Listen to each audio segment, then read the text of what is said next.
एक बहुत करंट और सीरियस मुद्दे पे बात करने के लिए अपने स्टाफ के साथ, छोटे से स्टाफ के साथ, प्यारे से स्टाफ के साथ, जो हमारा परिवार है, बात करने के लिए मेरा मन किया। तो आप सबसे जो है दिल खोल के और बिल्कुल अच्छे मन से और अच्छे भाव से और अच्छे, क्योंकि ये चीज़ें ना रह जाती हैं, मतलब आदमी के मन में होता है लेकिन बोल नहीं पाता, या टाइम नहीं मिल पाता, या बिजी होता है, या सोचता है कि क्या ज़रूरत है। ऐसे ही होता है ना। तो जो कश्मीर में हुआ उस सब का हमको, पूरे भारत को और पूरे विश्व को, और केवल इतना ही नहीं, पूरी मानव जाति को, पूरे धर्मों को, सबको, अच्छों को, बुरों को, सबको जो है बुरा लगा है। और सबने जो है इसकी भर्त्सना भी भरपूर की है, चाहे वो इटली हो, चाहे वो फ्रांस हो, चाहे वो रशिया हो, चाहे वो अमेरिका हो, या और दुनिया भर के तमाम देश।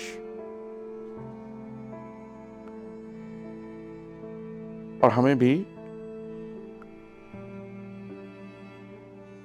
मनुष्य रूप में जन्म लेने के कारण उन सभी लोगों के लिए और उनके परिवारों के लिए भरपूर संवेदना है। तो मैं अपनी छोटी सी टीम को, लिविंग द्विज की, प्रार्थना करता हूं कि हम सब सिर्फ 1 मिनट के लिए उन सब लोगों की आत्मा की शांति के लिए, और जिन लोगों के, जो लोग गए हैं, उनके परिवारों के को शक्ति दें, बल दे, परमात्मा जो है उनको आगे उसे झेलने की क्षमता दे, और उनको उनकी कमी जो है वो कभी महसूस तो रहेगी, लेकिन उस कमी की वजह से और कमियां महसूस ना हो।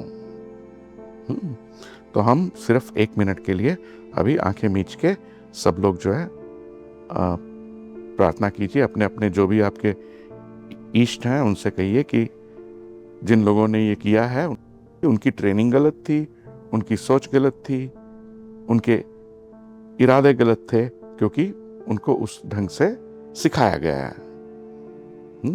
लेकिन जो लोग गए हैं उनके प्रति हमारी संवेदना है, और परमात्मा जो है, दाता जो है, वो हमारी संवेदना को स्वीकार करे और उनके परिवारों को शक्ति दे।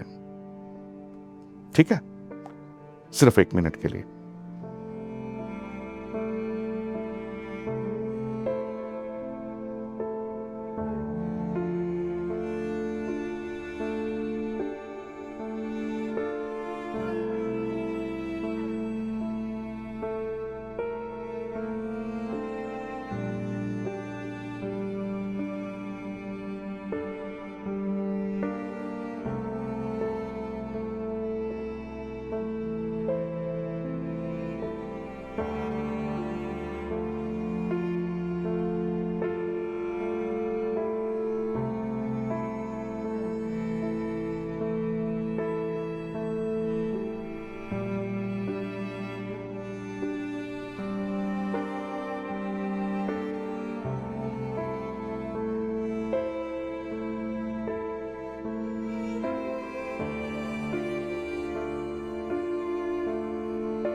ओम शांति शांति शांति।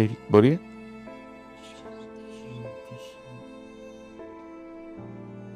देखो, ऐसा है कि जब कोई छोटी या बड़ी कोई घटना घटती है, और ये तो बहुत ही बड़ी घटना थी, ऐसा तो मेरे ख्याल से कभी भी नहीं हुआ होगा, या पुराने ज़माने में हुआ होगा, समझ रहे हैं, कि जहाँ पे टारगेट किलिंग हो। आज का समाज तो टारगेट किलिंग वाला नहीं है। आज ज़मीन के पीछे लड़ाई हो सकती है, किसी चीज़ के पीछे लड़ाई हो सकती है। आज टारगेट किलिंग तो नहीं हो सकती है। आज मतलब पूरे विश्व में अगर आप देखो, पूरे संसार में कोई ऐसा देश, कोई ऐसा दफ्तर, कोई ऐसा ऑफिस जहां पे के सभी लोग नहीं रहते है कोई ऐसा?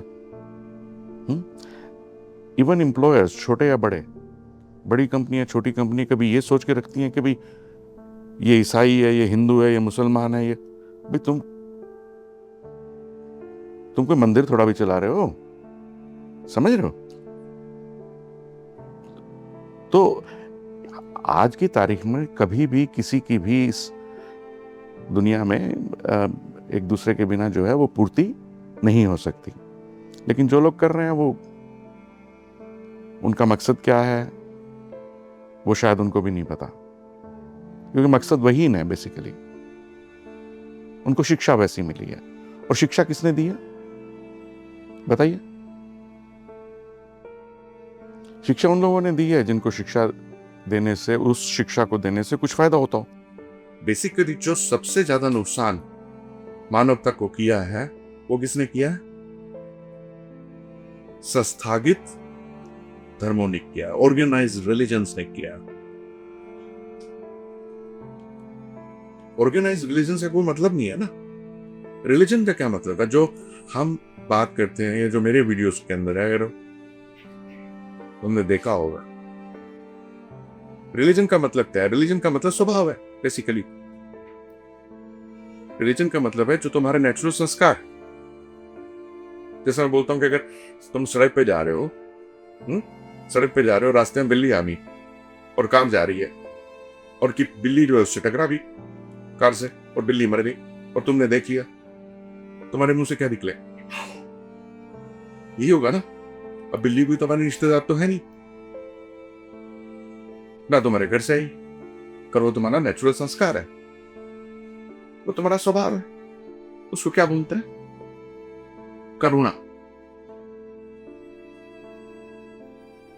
समझ रहे हो? तो जो हमारे नेचुरल संस्कार हैं, जैसे हमारी लिस्ट है कि भी ये हमारे जो है आत्मा के गुण है, हमें उन गुणों को वापस पाना है, और उन गुणों को वापस पाने के अपने अपने तरीके हैं। मतलब संस्थागत धर्मों के तो कोई तरीके नहीं है। संस्थागत धर्मों के तो सिर्फ इतने तरीके हैं कि उनको कैसे जो है वो एक दूसरे को काट के खुद बने रहे, और हर आदमी ये काम कर रहा है, हर संस्था यही काम करती है। हम अगर अपनी आत्मा के सभी 12 गुणों को पहचानना चाहते हैं, उनको हासिल करना, पहली बात तो ये पता होना चाहिए कि कौन सा है। दूसरी बात है कि उनको पाने कैसे। साइंटिफिक वे होना चाहिए ना हर चीज का। उनको पाने के लिए तुम्हें अपनी बुराइयों को मारना पड़ेगा। बुराइयां कौन कौन सी है? बताओ? अरे भाई तुम सब लोग पढ़े लिखे हो, कोई MBA है, कोई M.Com है, कोई क्या है, कोई विज्ञान,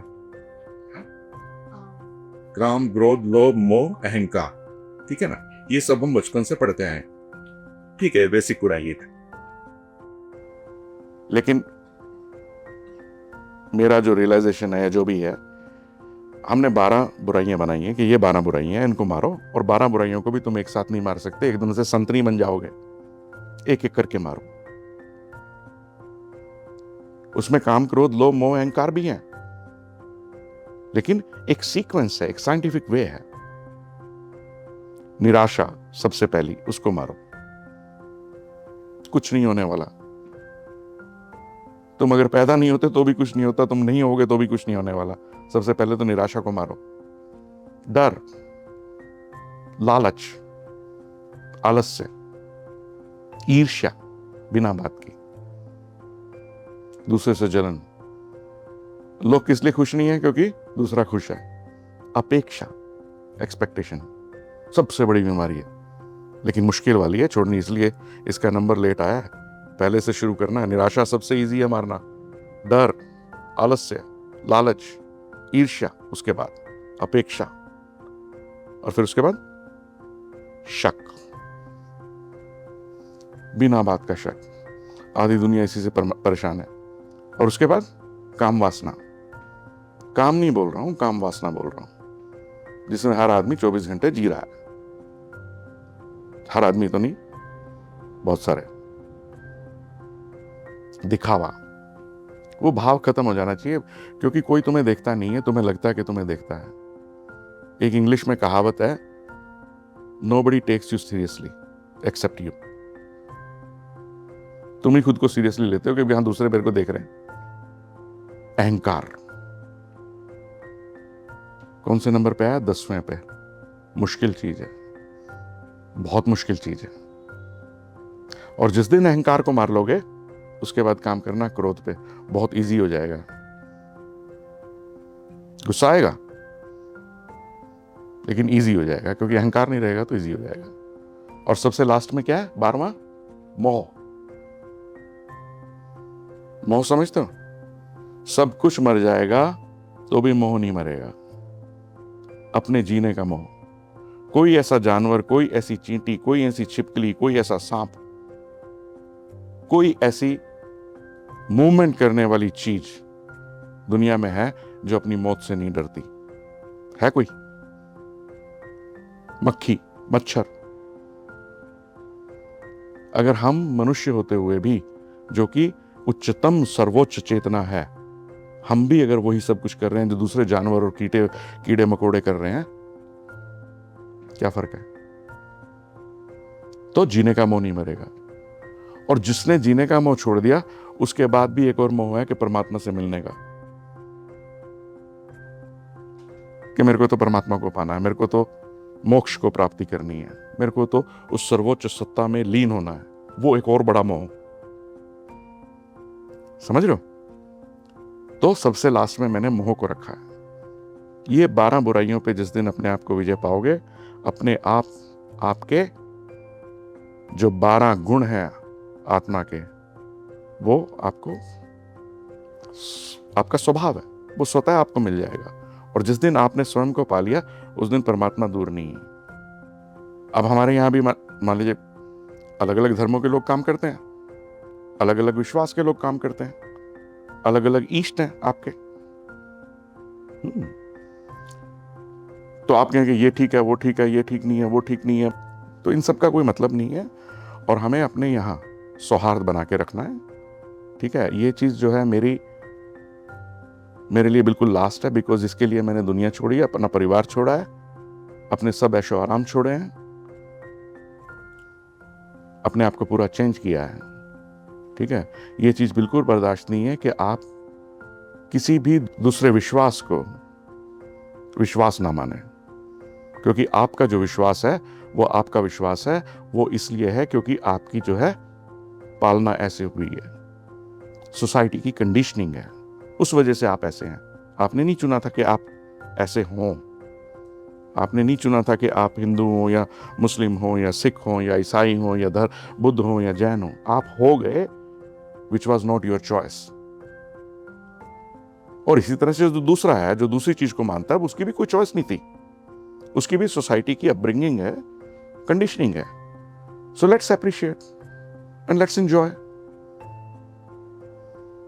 इंडिया में क्या है? डाइवर्सिटी है ना, and that's why India is India,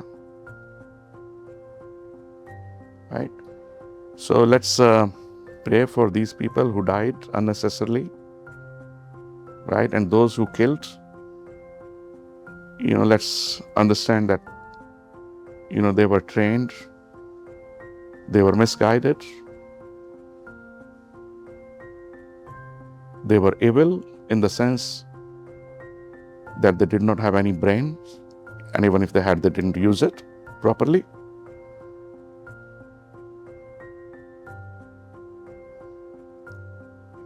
All right.